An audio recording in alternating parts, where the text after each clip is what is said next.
everybody, to the DudeMan Show. I am Big Black Cat Man, a.k.a. Mark, and here is my co-host, the other dude, 92, Mike. Fuck you, Mark. What? Why would you say Fuck that, you. Mike? Mike, I thought we were friends. I'm gonna poop in your mouth. Why, Mike, that's inappropriate. Don't Fuck be you. saying... I don't know why. Fuck manic expression. Oh, wow, why Mike. am I even on that site? Mike, you're acting out of line. I'm just gonna say, Fuck okay. everything. So for everybody, I figured out that's not Mike. He's out. He's on vacation. He abandoned us for this Mike. week. Horrible. That's the man with no chin, Kyle. He's doing an impression of Mike and making fun of him. Barely an impression. Yeah, well, he gets made fun of because he's not here. So if you're not here, that's what happens. We also have that long-haired creepy guy. Hello, sir. Yo. Yep. And today's show, our Mikeless show, I guess it's just the man show, which is weird because that was a Comedy Central thing. Yeah. No dude. Our show today is we're going to talk about literature, something intelligent, I guess. We're going to show how smart we are by all the books we read. Mm-hmm. So I guess, I don't know, I always have a book I'm in the process of reading. So let's just say, what are you guys reading right now?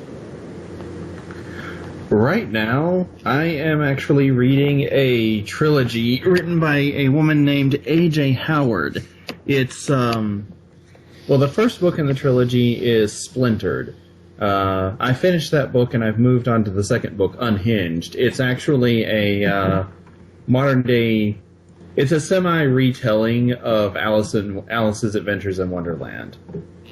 The concept behind it is that Alice's Adventures in Wonderland were actually real. You know, they did happen up to a certain point. And Alice's descendants have since suffered from madness as a result of that. And her latest descendant, a girl named Alyssa, begins to learn about this and has to actually go to Wonderland in order to put everything, in order to make things right. And there's actually a lot that goes on in the first book by itself. And it starts off, I will admit, it started off, I wasn't very enamored with it in the first several chapters because it seemed very cliche. Yeah. Teenage girl, misunderstood loner. Okay, yeah. Yeah, and she has a crush on her childhood friend who is a year older than her and who is dating the most popular girl in school, et cetera, and I was just like, this feels just so tedious.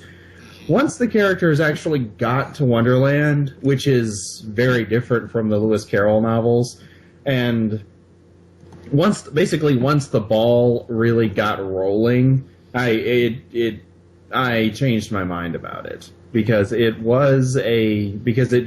started to really impress me with what it was doing. Started to sort of flesh out the characters better and actually make them interesting at that point. Yes, okay. Yes. It was, it became a very different story. Okay. And because when I was first reading it, I couldn't help but feel like I was reading someone's Twilight fanfic. Just with a Wonderland twist, and I'm like, please, no, hasn't this hurt the world enough already? And I got to, but once, like I said, once the plot really got rolling, it was very different. Yeah. And I did end up enjoying it a lot. That's good. I mean, because it sounds like to me like it started out like the number one sin of bad fiction to me is like your characters just aren't interesting. It doesn't really matter what they're doing if they're just like there's nothing to invest in them. But right, yeah. If you have a cardboard cutout doing something that should otherwise be interesting, it just loses all of its. Yeah. Yeah. Yeah. To be fair, the book did do a good job of giving Alyssa agency. She has legitimate troubles that exist outside the standard list of, things that teenage girls are given in books and in movies and TV shows and whatnot, in media in general, is that, they basically, I'm not popular, I'm not pretty enough, I'm not, the boy I like doesn't like me, is because the book doesn't focus on that stuff as much as the fact that Alyssa has a her mother is institutionalized. Her mother is in a mental institution, and it spends a good bit of time focusing in the early part of the book, focusing on this rather than her just sitting around wangsting, about the the more trivial things in her life. Okay. Yeah. All right, that does sound interesting. Yeah, I can see where that would be an interesting book, and we'll wait for the Hollywood release of that. Because if it's a trilogy, Hollywood's going to buy it up at some point, it seems like. Seems like. Especially if it's geared towards teenagers, then like, oh my God, they made Hunger Games work. We got to make it work again. But yeah, go ahead. Sorry. Sorry, but I am enjoying it. But anyway, next. Kyle. Yes. What are you reading right now, buddy? I read Days In by James. That's Bloodshot Part 2, actually. Oh, okay. Oh, that's cool. He's really good. Like, we say that a lot, but he's good, man. Yeah, no, I purchased his I'm not just sucking up. No, I also purchased his entire book. Excuse me. I have it on my computer, and I've read chunks of it. Short stories. I admit I've even bounced around a little bit. I need to actually sit down and read more of it again sometime. It's one of those things. Yeah, but he's really raw. Like, that's probably a term that gets thrown around a lot, but yeah, he doesn't hold punches, man. Well, it's good to be explicit and not be mealy mouthed. I mean, maybe it borders on a bit gratuitous, but yeah. Yeah, but that is my. That you're reading right now. Hmm? That's all you're reading right now is just that.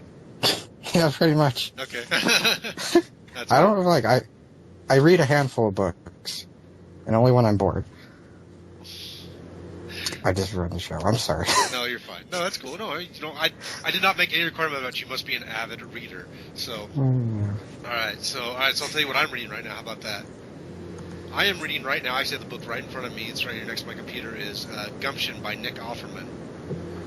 Because I find Nick Offerman really charming. I liked his Netflix special. I liked his first book, so I bought his second book, and it's a really good read. He profiles a number of Americans he considers great and inspirational, and flexes his sort of humor into it.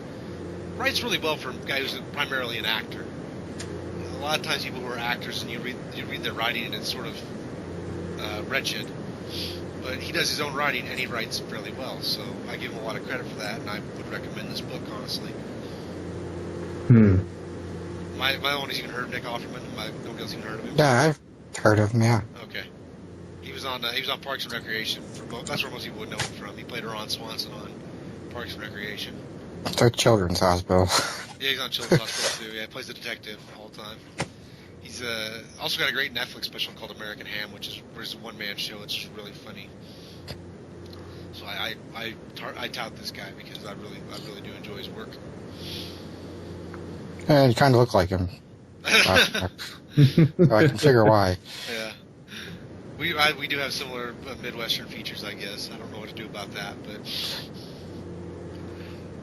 all right. So I guess we'll move on from what we're currently reading to who's one of your favorite authors? H.P. Lovecraft. Even though he was a racist.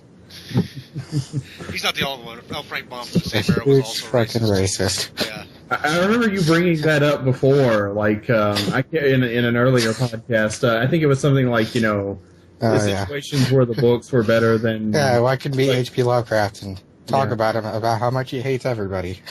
Yeah, especially black people.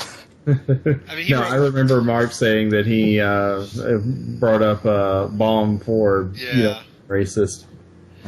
There's a lot of writers from that era who had a lot of that. I mean, it was so because that's in the era of eugenics and social Darwinism. Unfortunately, so there was a lot of that popular in the upper circles where these authors ran, right? So you're going to get, unfortunately, a lot of that. Arthur Conan Doyle was maybe just a little bit before those guys. He also had some really weird predilections. But I don't know about racism for him. I mean, he was very Empire and Anglo-centric. He was English, but Lovecraft's racism is not really surprising given the era that he lived in. Mm-hmm. But would you have a favorite book by Lovecraft? Book? But story, yeah, I know well, mostly stories. short stories, but yeah, mostly short stories. Well, the Dunwich Horror is pretty good. It's probably one of his more optimistic. I'm going to pretend like I know what it is because I haven't actually read Lovecraft. I admit. I would recommend him. What else? There's a lot of good stories, man. Of course, Call of Cthulhu. Yeah. I've read his predecessor Poe, but I haven't read him yet. Like that's sort of where I am.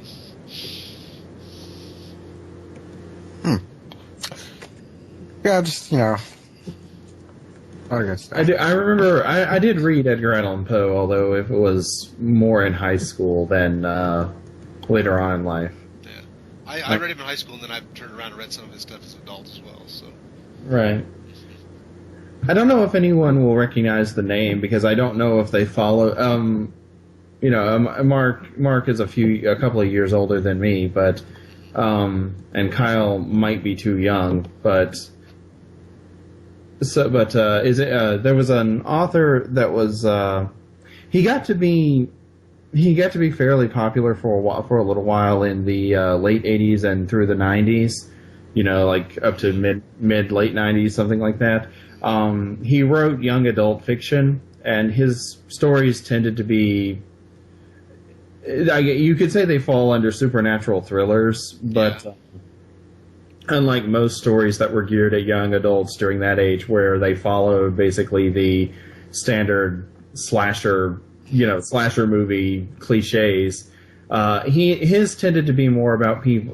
For one thing, the majority of his characters were 17, 18 years old, and they were usually on the verge of adulthood.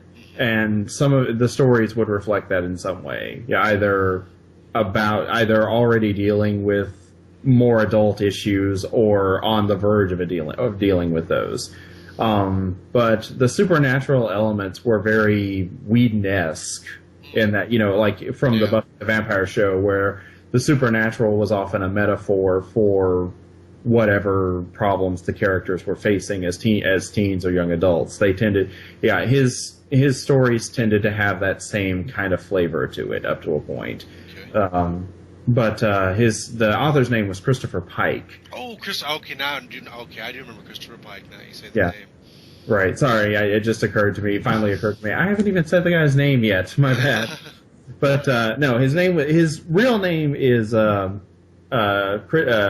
Kevin McFadden. But he took the name Christopher Pike. It's ostensibly in reference to the Star Trek character. But he was fairly popular for a while. If you were a big reader, like in the late 80s, if you were in your teens in the late 80s, early 90s, and you were a big reader, if you went through the young adult section in a bookstore, then chances are you recognized the name at the very least. You were at least familiar with the fact that this guy had several books under his belt. But I confess, I never read Christopher Pike. I do remember the name. I remember it was like one of the popular authors to read when you had to do book reports. Yeah. Once a quarter, and that was one of the authors. A lot of the girls read. I'll admit it. Yeah, his books, I won't say they were geared at girls, but a lot of his characters were female. Oh, okay. He did write a lot of female protagonists, and they tended to be beyond the standard, helpless damsel, or, they tended to have layers. They were well written characters, if nothing else. They weren't all, supernaturally strong kung fu martial artists or anything like that. But he tended to write young girls as characters, as actual people, Okay. So, his books were very, very popular with young women as a result of that. But okay, well, poor transition here. But who's your favorite author then? I would argue that he was my favorite author. Okay, I don't know how to answer the question. See how aloof I am. I think it's more that I was rambling. Okay, but he's still the author who had the most impact on my life. I mean, or at least on. It was actually reading his books that made me think, yeah, I want to do this. That's cool. Yeah, I mean, I don't know how authors feel about it, but I think it's always nice to put a book out there or something and realize that it actually had that kind of effect on a person. Yeah. You know, His books, I still enjoy reading his books. I have several of them. It's become a mission of mine to track down all of them. But his books are still books that I can read. I can pick up again, and I can still feel good reading them. Very cool. All right. So I guess then I'll give you my favorite author, and to this day it's still Mark Twain. I was in the fourth. Of course. Yeah. Well, I was in the fourth grade. I picked up the Adventures of Tom Sawyer and read it, and I just realized what literature could be. Like all I read up to that point was like Beverly Cleary, and there's nothing wrong with Beverly Cleary. I'm not downplaying her or her children's books.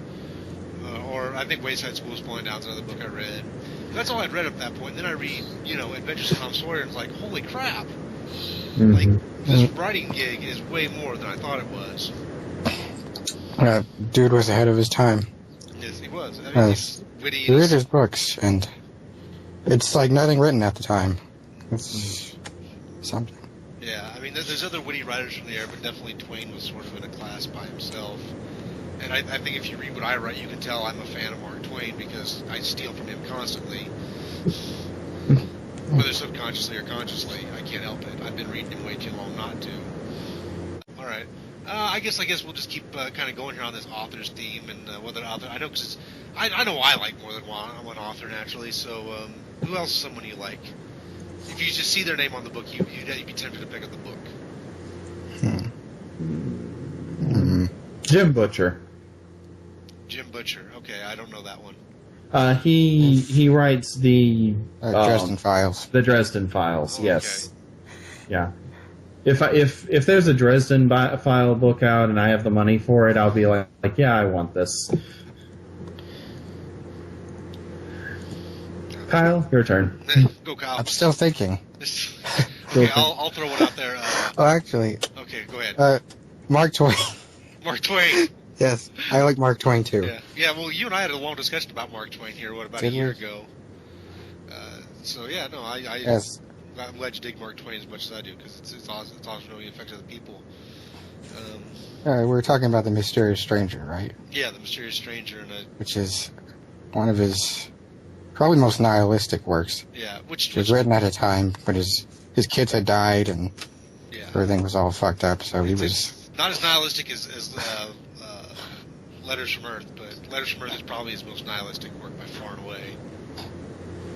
Where, if you ever doubted that Mark Twain was pretty much agnostic to atheist, read Letters from Earth. Yeah, he didn't give a shit about religion at all. Mm-hmm. No shit's given about religion by Mark Twain. Right. I can relate. Yeah.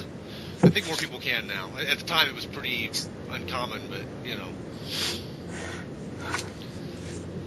at least to publicly admit, you're right. I do wonder how much of that was, how much of that was genuine and how much of it was just the public face. Yeah, I mean, you have people like Abraham Lincoln, who was a little bit earlier naturally, but who cited God constantly in speeches while privately mocking the idea. Like, he clearly really didn't put all that much faith in a God.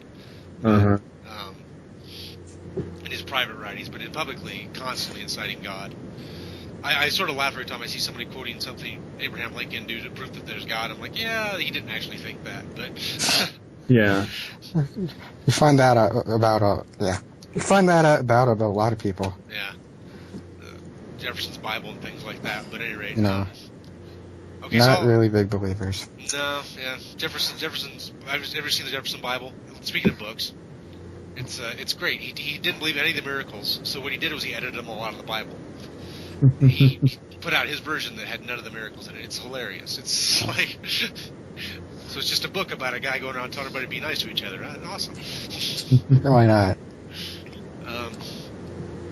Okay, I'll give you an author that if I see her name on the book, I would probably pick it up, and that's Agatha Christie. Yeah. I love me some Agatha Christie. The consummate whodunit. Yeah, especially her Hercule Poirot works, because Poirot's such a hilarious character to me. And they're usually not terribly long books, so they usually pick them up, read them in a couple days, and you're good. Right. And so, yeah, I really I think of her characters though, I actually prefer. I think I would prefer Mrs. Marple, just because of the fact that Mrs. Marple is almost the prototype for Angela Lansbury's character from Murder, She Wrote. Yeah. You know. The only reason I argue for Hercule Poirot is because her better mysteries were done with the Hercule Poirot character. Yeah, okay. I argue that probably her best one is The Murder of Roger Ackroyd, and that's Hercule Poirot. Right. Not, Okay. not that I dislike the Miss Marple ones, don't get me wrong. I like those too. It's just that I think she did her best stuff when she was working with Hercule Poirot. Right. And for me, that's a big chunk of it, is how good the mystery is. Mm-hmm. If you read the stuff she wrote in the late 60s and 70s, you go, holy crap, who wrote this? This is terrible. I knew who did it in the first 10 pages. She got a little weak there towards the end of her life, unfortunately, but... Yeah. All right, so that's a few more authors. Anybody else we want to bring up for authors? Well, we're almost related to H.P. Lovecraft, Edgar Allan Poe. Oh yeah, Poe. Well, which we already talked about a little bit, and I enjoy his poetry and his macabre and a big influence on Lovecraft and tons of other authors. Well, and the mystery genre, because the murders of in the room morgue took place before any of the... invented the detective genre of literature. He beat Conan Doyle to it by a few years. Like 20, I think, actually. Have you guys read Conan Doyle, by the way? Arthur Conan Doyle? Yeah, again, this was something more in high school than in later life, but I am familiar with it. Yeah. And there was a story, you mentioned Doyle and racism and whatnot, and there was actually a story that he penned, that he was, where Sherlock investigates what he thinks is a married woman being blackmailed. And it turns out the woman was trying to conceal a child she had had from an earlier marriage while she was living in America to a black man. Yeah. And this, and in the end, the way what makes it kind of touching is the fact that when the husband learns what it really is, he's just, he tells her, we're going home, because she assumed that if her husband knew that she was married and had a child with a black guy, he would divorce her and they would both be out in the cold. And he just says, come on, we need to go home. It's time for us to recall the title of that one is. I know I've read that one. I don't remember the name of it either, unfortunately. I'm blanking on the title of that one too. I mean, I like the very first one, which is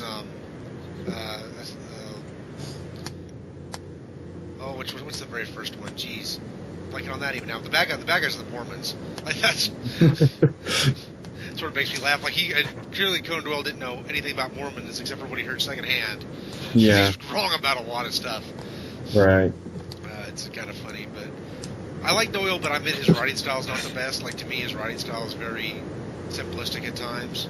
Mm-hmm. And so he's not the most engaging author, but he does tell a decent story. Hmm. He did create a very recognizable character. Yeah. So there's something to be said for that, if nothing else. Well, and which is even made more recognizable by the drawings in the magazine. I can't remember the name of the magazine the stories appeared in. Mm-hmm. And then Basil Rathbone's portrayal in the 30s. Right. Which really cemented the character. And it gives us an image of him anyway. But, all right. Okay. Let's see. Who else is there? Okay, you want one more? I'll give you one more. I was thinking of, what was it? His name escapes me right now, but I should know this. George Orwell. Yes, George Orwell. Road to Wigan Pier, right? You're a big fan of Road to Wigan Pier. Well, I'm... Down and Out in London and Paris. Not one of his more known works. By the way, both really good books. People probably haven't read them a lot, but they're both really good. Sorry, this is one I'm not familiar with. You don't know George Orwell? 1984, Animal Farm? Oh, okay. Yeah, that one. Yeah, sorry, I started off listing some of his more obscure titles. Obscure. Both good books, though, by the way. Down and Out. A fascinating individual. Yeah. He fought in the Spanish Civil War and got shot in the neck, and he lived and he wrote a memoir about it. Yeah. was actually a socialist. Like, people think yes. because he wrote the consummate anti-communist works that he was hilarious because people they often cite 1984 as like, you know, an indictment of like you know, liberal politics, I guess. Some people. Yeah. People don't know what they're talking about. Yeah, because if you read his other works, it's very clear that Orwell was very much liberal, borderline socialist. Like, very much so. So yes, that's hilarious. Yeah, people who say that kind of thing don't know their history of Orwell and what he's actually all about. But really his condemnation was of totalitarian government, which he was very wary of. Mm-hmm. So, yeah, no, but I like Orwell. I do. I mean, it's too bad he died relatively young. He was sickly for most of his life. Yeah, so. well, he got shot in the neck, so that probably didn't help. Yeah, it didn't help. He got shot in the neck. That would slow down a lot of people. Yeah. I mean, he lived through it. But... Yeah. Well, see, oddly enough, Eric Marie Remarque, who wrote All Quiet on the Western Front, famously was shot in the chest. I believe, if I remember right. And so he also survived a very horrible war injury to give us a great book. But, all right, now we're going to change gears a little bit. All right. Ready, guys? An author that is popular that you have read that you couldn't stand to read. Well, usually I don't really read shit I don't like. But no, you picked it up. Somebody else recommended it. It's a known author, and you just thought, I don't get it. I don't like this. This is dumb. I know everybody's had that. Like a popular book you picked up and went, oh, bullshit. Somebody say it, because everyone here is waiting for somebody to say it, and everyone listening is waiting for us to say it. So somebody say it. Say what? Say what?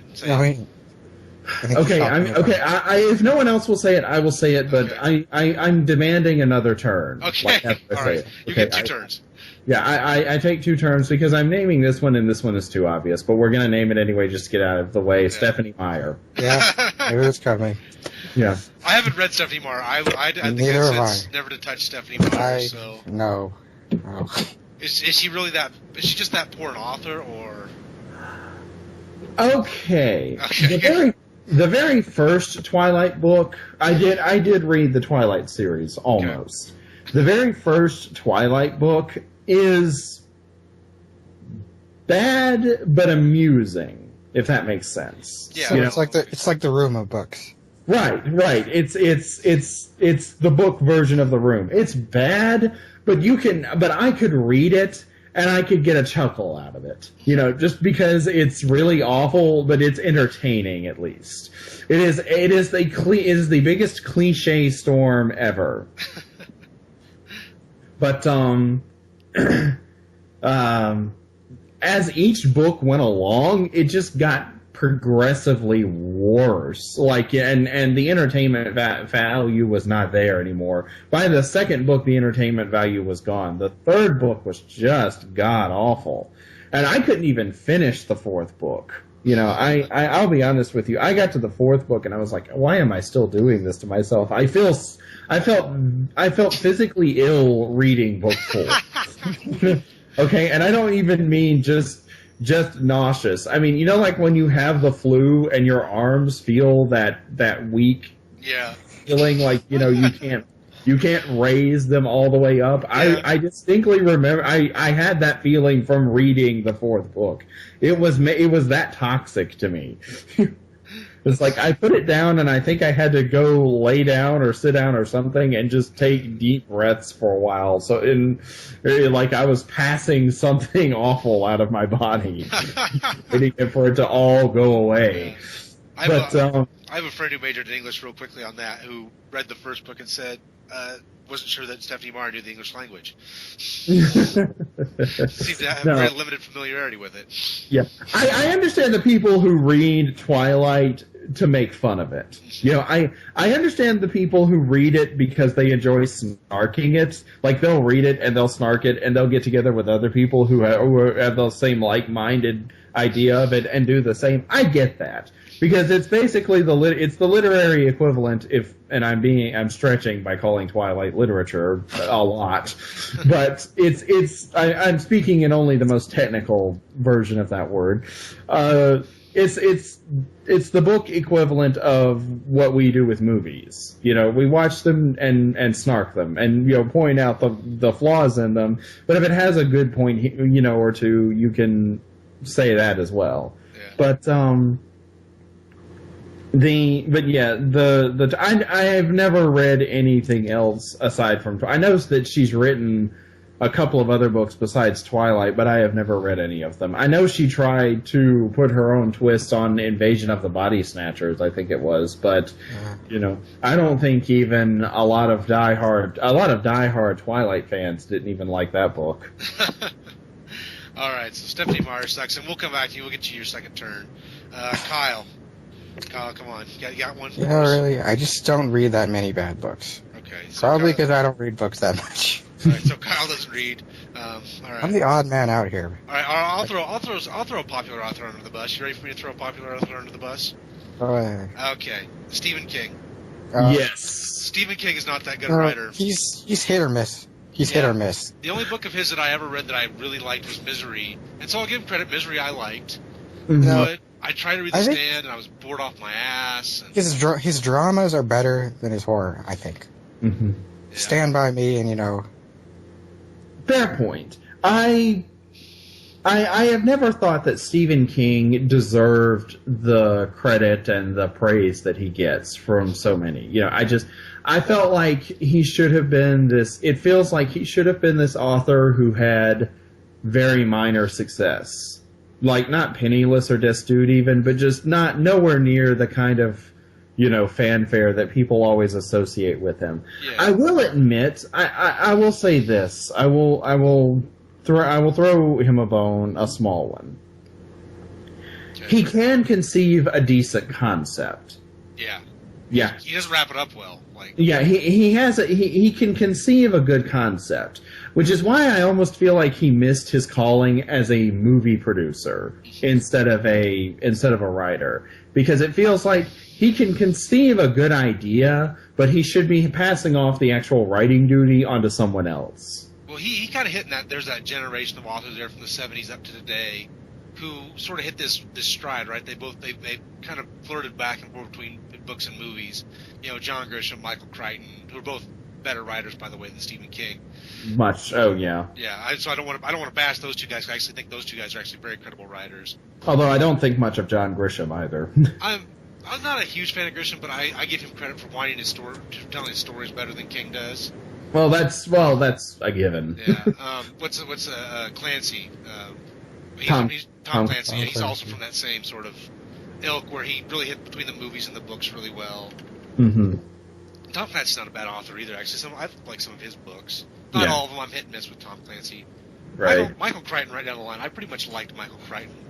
Michael Crichton was, to me, he almost foresaw a lot of events, and that would be from he was almost a pioneer. He wrote about things that when they were first published were kind of seen as, this is entertaining and a good story, but the concept itself, the ideas were laughed at as too far-fetched.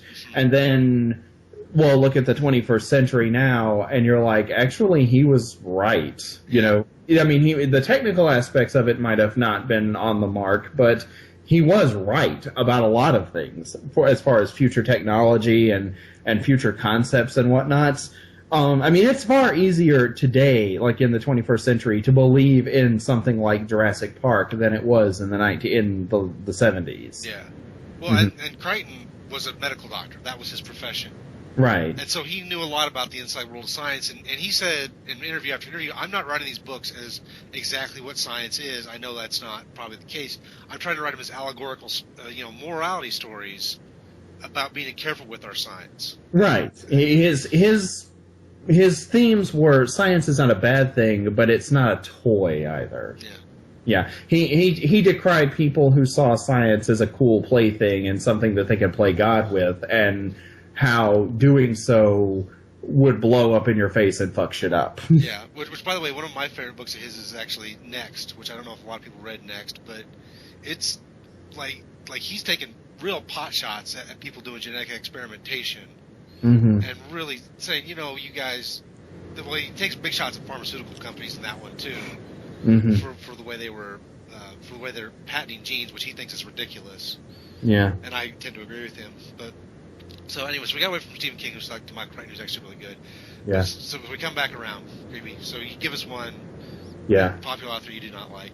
Well, there are two. Well, you mentioned Stephen King, who I will admit I really don't like. I'm not even really all that impressed with him as a human being. But that's another topic for conversation, maybe in the future. But people who you might like their work or you might dislike their work, but you don't like the person itself. But that's another thing. Yeah. I actually would like to name two. Okay. Like I said, I said Stephanie Meyer, so I'm going to, I got that out of the way for everybody, but I'm going to name two. And this is, again, going back to the young adult genre that I, was familiar with growing up. Because and the reason why I keep going back to that is because I was a huge bookworm, from pretty much the time that I was able to check books out of the library. And even before that, with books I could get my hands on as soon as I learned how to read, and pretty much all through my adolescence and young adult life. But the young adult genre was the one that I felt like had a big impact on me. But there were two authors in that genre that to this day I kind of look at, just thinking about them makes me unintentionally glare. like as if they were right in front of me or one of their books were at me. Okay. And I will confess I did read some of these books, but here we go. Okay. Francine Pascal and R.L. Stine. R.L. Stine's not a person, though, right? R.L. Stine is a person, but a lot of the stuff that he's most familiar to people today as the supposedly penned the Goosebumps books. Which although he did not, right? He did not. He did not pen a number of things that he has his name on. They were ghostwritten. I didn't know that. Yeah, and that's one of the things, and that's the reason why both of these authors cheese me off so much. But before Goosebumps, which was what really made him famous, he penned a series. He had a series called Fear Street, which I actually felt like had a semi-decent concept, but he fell into it was basically. The concept was just an excuse to have all the stories take place more or less in the same place and justify why there are so many serial killers, arsonists, and just why the death toll number of teenagers is so high. Because but the Fear Street books are fun to snark. They're bad, but they're a fun kind of bad. But they are bad. I never got into Goosebumps, and I never got into a lot of the other stuff that he wrote, but he's just not a very good writer, and yet he's had so much success, and the fact that a lot of it was not even done through him, that it was done through other people, that irks me a lot. But I don't know if either of you or anyone listening knows who Francine Pascal is. I do not. She wrote the Sweet Valley High series. Oh, God. I remember Sweet Valley High. Okay. Yes. Okay. Kyle, I'm sure you do not, but... No. Yeah, it was... Okay, before Twilight, there was Sweet Valley High. Just pandering awful. Yes, it was a... And it was ghostwritten. There was like a book every month of that series. It took like over 200 books before they even got out of their junior year. But, it was some of the most ridiculous, absurd, over-the-top fluff and schmaltz and drama and melodrama, really melodrama that you could conceive. But basically, the premise is that there are these twin girls, and they live in a small California town called Sweet Valley. And one is the, quiet, bookworm, studious one, and the other is the party girl. And in reality, both are completely and utterly bankrupt morally bankrupt and really horrible people. It's just that the people writing the stories were told to pen it as though Elizabeth, the quote unquote good twin, was the twin you were supposed to root for. Yeah. Speaking of this series, I do remember my sister, like at the beginning quarter you signed up, you said, this is the book I'm going to read the book report, right? Like, and they kind of held your head to the fire and made you read it. She picked one of those. I remember like in like 6th grade or something like that. And I remember she was just old enough, mature enough to come to me at some point and say, this book is bullshit. This book is terrible. Like, yeah. I found out about it. I mean, I had seen the books before, but my sister... To make a long story short, I have 4 older sisters. When the last sister got married and moved out, I moved into her bedroom, and some of her stuff was left behind in her closet, but most of it was moved out. But the stuff that was on the top shelf was still there.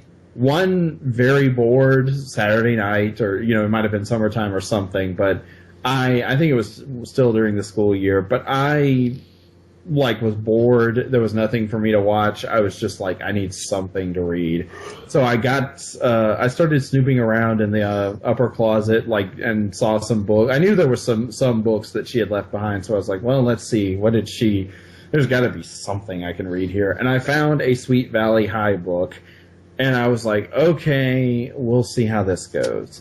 So, and I read it, and it was very hard not to laugh. Just because it was so bad, and yet it was so funny, but not for the reasons that the writer intended for it to be. It was just a really, really god awful book. That describes the entire franchise. Yeah. Because this wasn't just the Sweet Valley High. They had to have. There was Sweet Valley Twins where they were in middle school. I think there was a series of books where they were in elementary school, and then they had, like I said, they finally moved them into college after over 200. They moved them into a seniors after 200 books or more, and then they finally moved them into college. It was like Twilight if it was this all-consuming tumor. It just did not stop. Well, I never read the books naturally. Yeah. But Mark was too manly to read them. Oh my God, I have so much freaking manhood. I practically grow a beard everywhere. The point is though, I do remember an interesting mental picture. Yeah, I do remember my sister's. One of her complaints about the book was that their problems weren't real problems. Yes. What they complained about in the book was just stupid. There was no reason to think this was a crisis of any kind. It wasn't like one of them got raped out behind the high school. Jesus. Okay, maybe a little extreme. Sorry. It was more like somebody didn't have some lipstick or some bullshit like that. Yeah, and it's like, this is the worst thing that's ever happened to us. Yeah. No, you don't have realistic perspective. We'll send you to South Sudan here for a couple of weeks, see what you think, and see if you're really worried about your lipstick when you get back. Right. Yeah. And then the books actually try to tackle the kind of topics that you what you described. Yeah, they were trying to talk teen promiscuity and pregnancy and rape and alcoholism, drug use. Just as those topics among teenagers got to be, the in thing to do in mainstream media, they tried to follow along, and this book does not do that well. Yeah, that's heavy-handed and clunky come to mind, I'm betting. Yes, and very, very preachy. Yeah.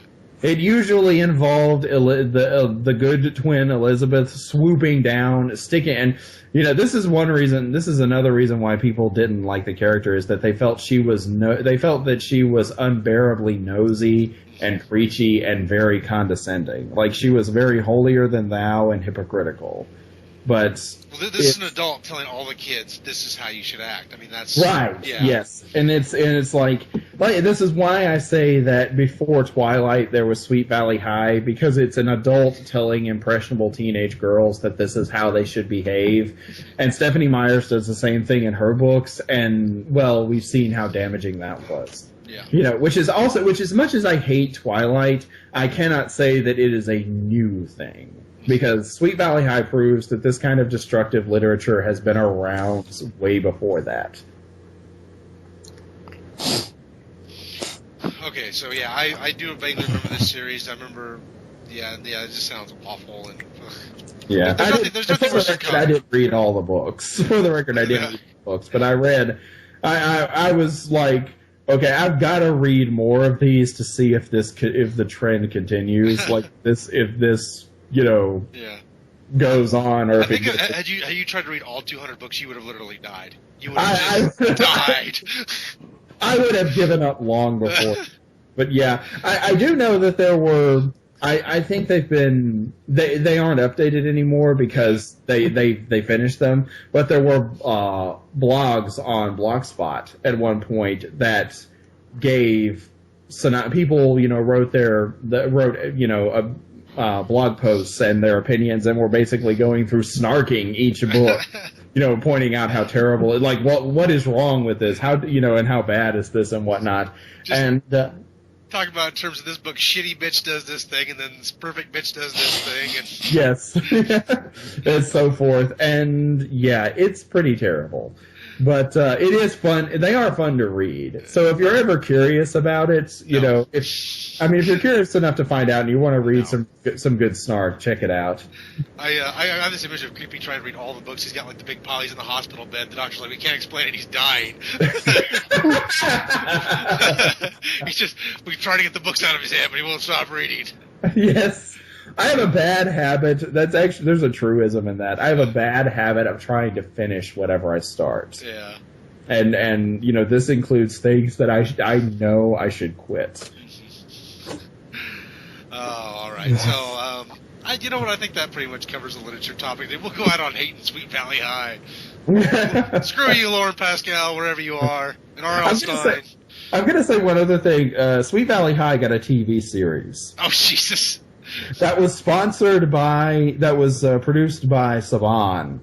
Oh, really? Okay. Yes. Basically take the teen scenes from Power Rangers and take out all of the explosions, giant robots, and fighting putty patrollers and whatnot, and that's basically Sweet Valley High. That sounds unbelievably obnoxious. I'm just going to throw that out there. That sounds unbelievably obnoxious. Like the kind of thing I could not watch. Yeah. The intro is, the intro starts off with a sound that I can the only way I can describe it, you would have to go to YouTube and listen to it yourself, but I can best describe it as someone having a very bored orgasm.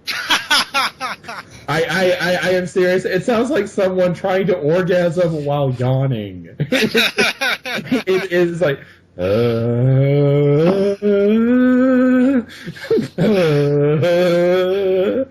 is the sound. I have listened to this. Why would you open a song with that sound? I don't know. I found the intro song, the intro to it, and I kept playing it because I was like, the hell is that sound?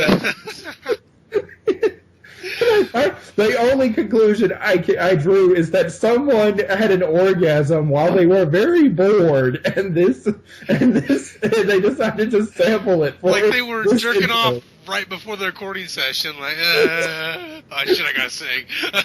Yeah. I asked the same question. Why would you start off any song with this? That's just horrible. Yes. Oh, yeah. Okay, so. All right. Yeah, I think Kyle's right. We should. I can hear it in the. Actually. What? I had a question, actually. Okay, ask a question. Is there any books that, you don't necessarily. It's not the writing. Well, it is the writing. But you just find it so boring you can't just, read the rest? Charles Dickens. Yeah. I like Dickens from a storytelling standpoint, but he gets into such long descriptions, he will bore me to sleep. I tried reading Heart of Darkness, and I couldn't fucking do it. It's kind of boring. Yeah. It's really boring, actually. Heart of Darkness is a lot of build-up. You have to get to the end of Heart of Darkness to get to the point. I'd rather just watch Apocalypse Now. It's loosely adapted movie. Yeah. I will say that Heart of Darkness is a dragging read until you get to the end, but which is why Apocalypse Now is a dragging movie until the end. Yeah. I tried to read some of the Hardy Boys books when I was growing up, and that was, I think that was, some of them were okay, but a lot of them were just really boring. You could tell those are ghostwritten because they're super uneven. Like, none of those books feel like they're written by the same person. Right. Yeah. But I read those too. I probably read about a half dozen of those or a dozen of those or something like that in my grade school years. But so yeah, I know those books a little bit. Mm-hmm. Okay. Well, Also, yeah, wait, go ahead. this may piss people off. Okay. But people off. Do it. I couldn't fucking read Fellowship of the Ring without falling asleep. You're not the only one. I've been trying to read Tolkien for about a year now, and I'm really struggling with it. I'm sorry. I have the same reaction. I'm very meandering. He takes a long time to accomplish anything. Tolkien was very enamored with his own writing at times, it feels like. Yeah. Then he there's was that one enamored part with where, the style, I think it was. He was enamored with the type of style he was reading, so he wanted to use it as much as possible. like, there's this one part where they get stuck. It's just like this whole chapter where they're just talking to this guy, Tom, what's his name? Bombadil. Yeah, Bombadil. And it just goes on, and oh my god. I'm about 100 pages in. I keep thinking I'm going to pick it back up. I'm going to start reading it again. Haven't got there yet. Sorry, Lord of the Rings fans. Yeah, sorry, Lord of the Rings fans. I know the Lord of the Rings fans are very diehard. There's a great story there. I don't even like the movie, actually. We're not condemning the story. The story is great. It's just the writing style is laborious. Yeah. Laborious. The word's laborious, but... all right, so... does anybody got anything else to add before we wrap it up? I'm good. Okay, all right. So conclusions that we drew were screw Lauren Pascal and R.L. Stein, and that weird orgasm noise. Thank you, and have a good night. Goodbye, guys. Night.